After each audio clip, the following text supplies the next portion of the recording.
Today on Face the Nation, more of our interview with President Bush, from the reason he believes he has the right to eavesdrop without a court order. I view this situation we're in as war, and therefore I must protect the American people with the tools available to me. To the hard line he took against Hamas. I don't see how you can be a partner in peace if you don't renounce violent aims. And you'll never guess who he touches base with from time to time.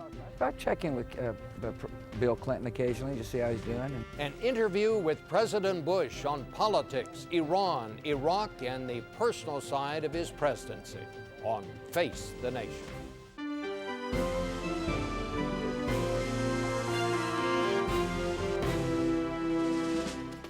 Face the Nation with CBS News Chief Washington Correspondent Bob Schieffer. And now from CBS News in Washington, Bob Schieffer. Good morning again. Well, there was no lack of things to talk about when we came to the White House, and the president talked at length about Iraq and Iran and the controversial eavesdropping program. And later, as we strolled across the South Lawn, he talked candidly about the job of being president, his parents, and his dad's relationship with Bill Clinton. From the first, we realized this would not be a day for ambiguous answers, especially when I asked, what will he do if Hamas, the party that has just won control of the Palestinian parliament, does not renounce its vow to destroy Israel? They've got to get rid of that arm of their party which is armed and violent. And secondly, they've got to get rid of that part of their platform that says they want to destroy Israel. And if they don't, we won't deal with them. Well, aid packages won't go forward. Well, that's their decision to make. It's first of all, the government is beginning to form. They're trying to work through all the, as you said, it was a lightning bowler. Mm-hmm. And it was caught everybody surprised, I suspect, including, I know that the Fatah was caught by surprise, maybe Hamas, and they have yet to work out how they're going to form their government. But we won't be providing help to a government that wants to destroy our ally and friend. I don't see how you can be a partner in peace if you don't renounce violent aims. The other thing that's interesting about the elections, though, that I found fascinating is that it reminded me that elections are window panes into the actual condition of society. Mm-hmm. In other words, a lot of us were assuming that maybe life was this way or that way, and all of a sudden the people showed up to vote and said, we want something different. We want good, honest government.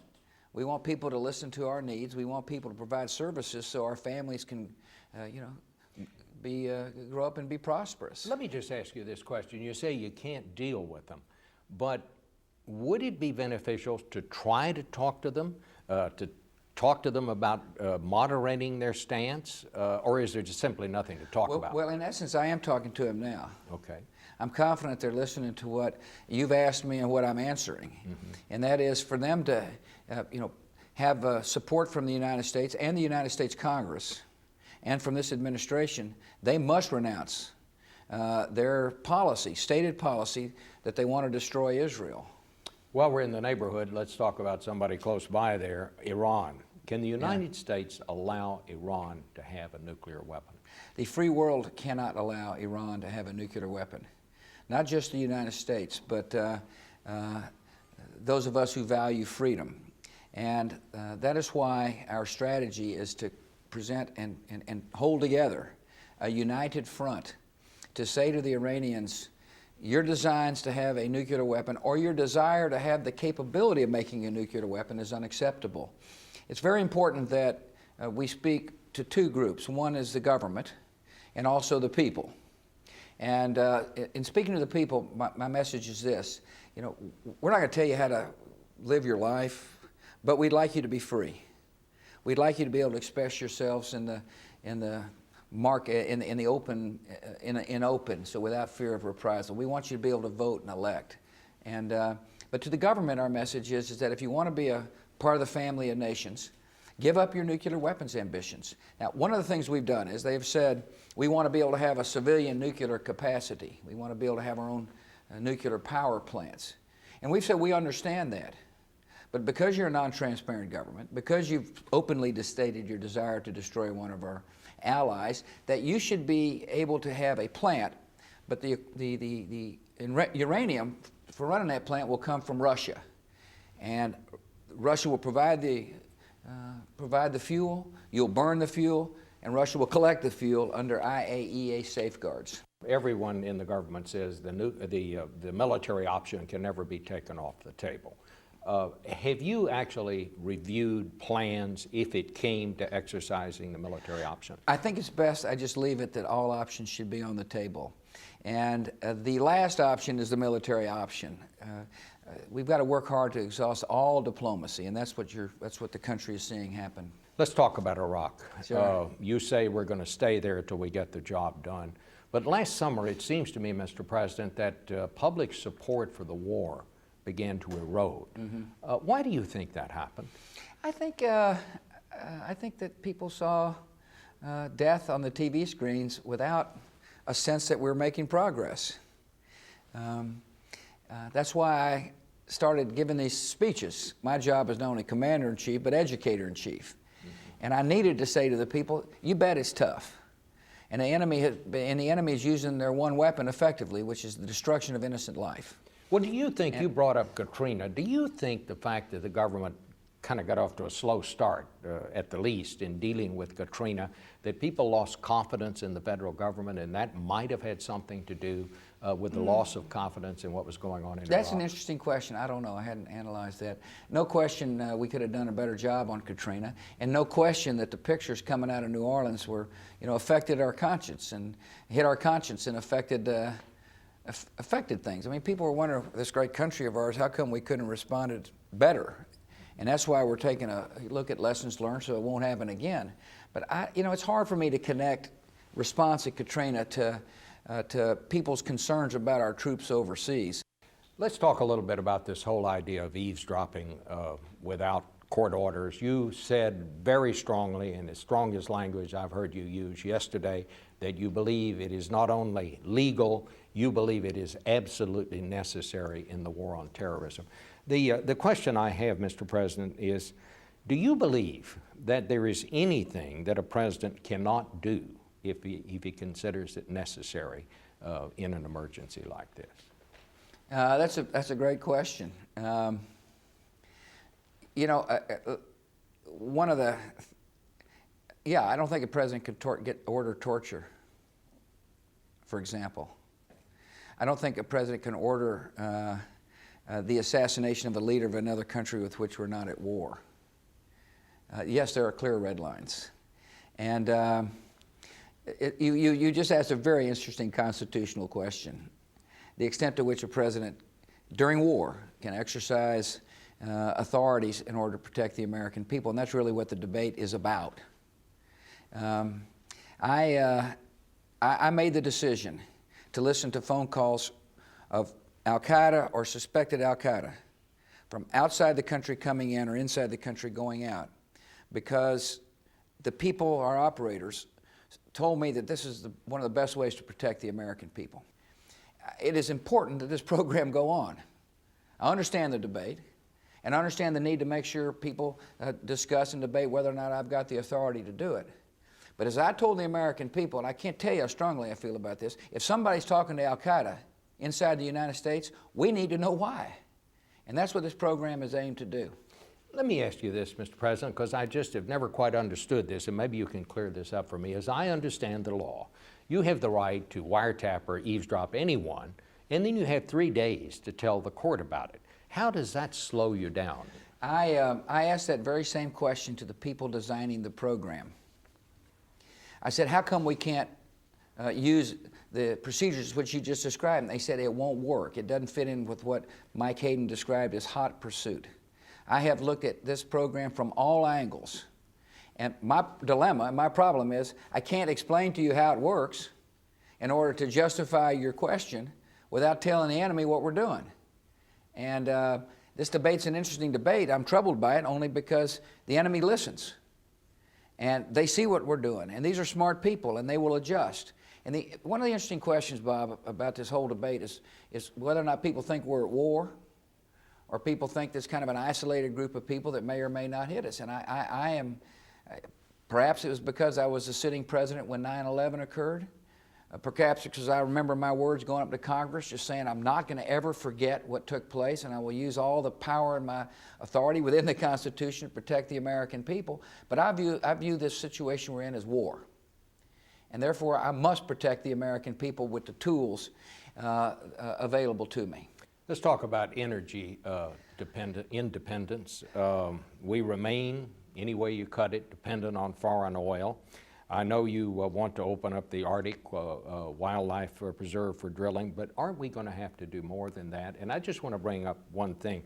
Tom Friedman, the columnist in the New York Times, had a column today, and he said putting on a huge gas tax is the only way to really get Detroit's attention and get them to making other kinds of cars. And he said the only way to cause people to change their ways. He says you have to change the culture. Yeah. What's your reaction to that? First of all, I'm against a huge gas tax.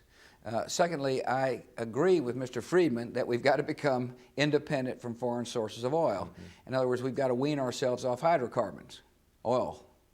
And the best way, in my judgment, to do it is to promote and actively advance new technologies so that we can have different driving habits. For example, I'm a little hesitant because I don't want to tell you what's in the State of the Union. Let me put it to you that way. You're going to talk about that? Big time. Because I agree with Mr. Friedman, and I agree with Americans who understand being hooked on foreign oil is an economic problem and a national security problem. I couldn't agree more with him. I want to ask you just a sort of a philosophical question, and that is, Hubert Humphrey once said that the 1964 Civil Rights Act was America's most successful foreign policy initiative because it told people who we were and what we stand for.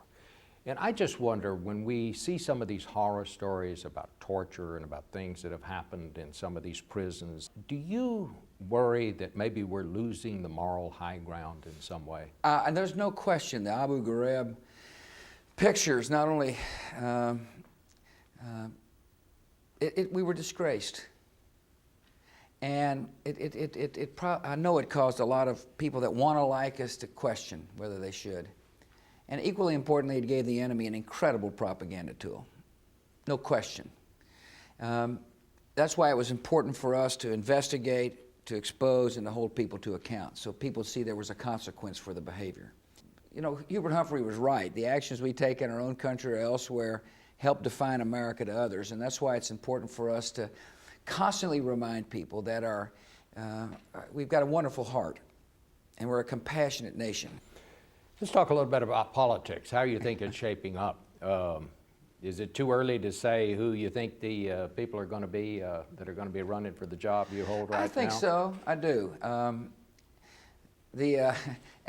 Looks like Senator Clinton's running pretty hard right now for the Democratic nomination. She's formidable. I think my focus is 2006, and I told the press conference yesterday, and will continue to assure members of Congress I intend to be engaged. Has the presidency changed you, Mr. President? I hope not. Well, that's not the right thing to say. I know it hadn't changed my values, and it hadn't changed my priorities. Of course, it's changed me because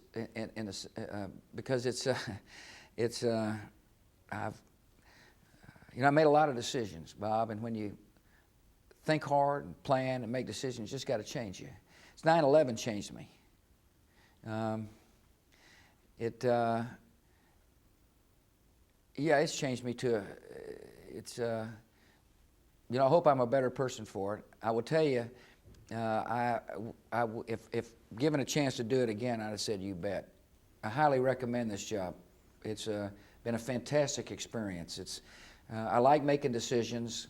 I like listening to smart people, and I'm surrounded by a lot of them. I like the give and take in the political front, and I truly believe we're making a difference in the world and in our own country. What's been the impact on your family? We're as close to now as we've ever been. Laura and I have got a great relationship. You know, there's nothing like some outside pressure to bring you closer together. Secondly, I am incredibly proud of her. She's a partner in this job in many ways. The First Lady has got a big responsibility in an administration. She can help define an administration. People look at Laura and they can learn something about me, and when they look at her and learn something about me, they got to say he's a pretty smart old guy to pick Laura as a wife. She is, I've got a 45-second commute home, so we spend a lot of time with each other. And our girls, I'm a little hesitant to talk about them because they don't want me to bring them out in the public arena, but they're doing just great. And so I would say this has been a very positive experience on our family. We'll be back with President Bush in a moment and hear more about the personal side of the presidency. After the interview in the cabinet room, we took a walk along the South Lawn. It was a beautiful winter day. We could see the Washington Monument in the distance, and we saw a side of the president not often seen. He talked about the best part of the job he clearly loves and the hardest part. The hardest part is knowing that I made decisions that put kids in harm's way that didn't come back. That's the hardest part of, I suspect if you talk to any president that was president during war, when we were losing our kids, they'd say the hardest part is knowing it was my decision that caused some kid to lose his life. And the hardest part of the job is to comfort a mom or a dad or a wife. Well, I know you go out to Walter Reed and see those lot. kids when they come back. That must be very difficult. It's difficult and inspiring. It's inspiring because our healthcare system is remarkably good. Mm-hmm. It is inspiring because I can't think of hardly any other time that a kid has just said, Mr. President, I'm proud of what I did and I'd do it again. Mm-hmm. It is, it's hard because you've got, a kid who might have lost his leg, and yeah, I would say every time I go, I come back a better person for having been out there. Well, I've been there. I know what you mean. You know, yeah, you have. When I used to cover the White House, every time I came to the White House, I still had some awe. It still was some awe for me. You are the president. When you stand up there on that balcony and look out and see the Washington Monument, as a president, how does that? I view it as an American. Mm-hmm.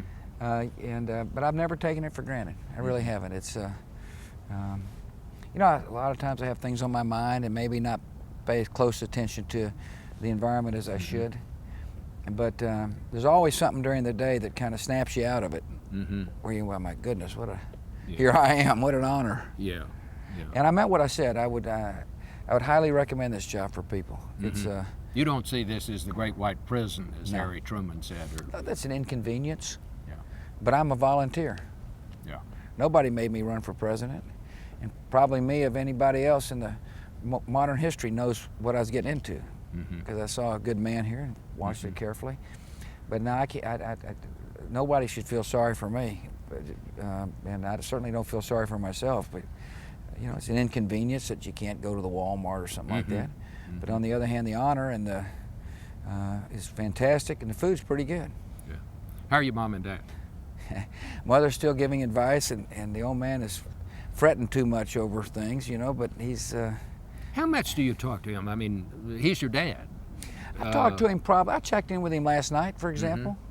I like to call him just to see how he's doing. 81-year-old guy, he's doing strong. He's traveling a lot, so he's not around much, But he's with his friend Bill Clinton. Yeah, he and my new brother. New brother. Yeah, and that's a good relationship. It's a fun relationship to watch. And I had President Clinton and Dad and Laura and Condi, and I flew out to his Holy Father's funeral, and it was fun to see the interplay between Dad and Clinton. One of these days I'll be a member of the ex-president's club. And sure. I'll be looking for something to do. Well, if Senator Clinton becomes president, there we go. See a day with Bush, the two Clinton, of you will Bush, be as Clinton. close as ex-presidents. Yeah, I think I do think there's I think that when your time's up, that there's a kind of a kinship you develop. Yeah. There's a lot of shared experiences, and so I can understand why ex-presidents are able to put aside old differences and I can too. Really, if you hadn't done the job, how can you really understand what that's it's exactly about? right. I check in with Bill Clinton occasionally to see how he's doing, and he says things that makes it obvious. It makes it obvious to me that we're kind of on the same wavelength about the job of the presidency. It makes sense after all. Yeah. There's just kind of commonality. And I'll be back with a final thought. I sure have. And finally, we are dispensing with our commentary this morning to bring you the latest news on our ABC News colleagues Bob Woodruff and cameraman Doug Vogt. As we reported earlier this morning, Bob and Doug were seriously injured while traveling with troops of the 4th Infantry Division near Taji, that is about 12 miles north of Baghdad. As happens so often in Iraq, their vehicle was hit by a landmine, what the military calls an IED, an improvised explosive device. About all we really know is that both are in serious condition. Bob is a lawyer who speaks Chinese. He got his first taste of news working as a translator for Dan Rather and the CBS News team during the Tiananmen Square crisis in Beijing.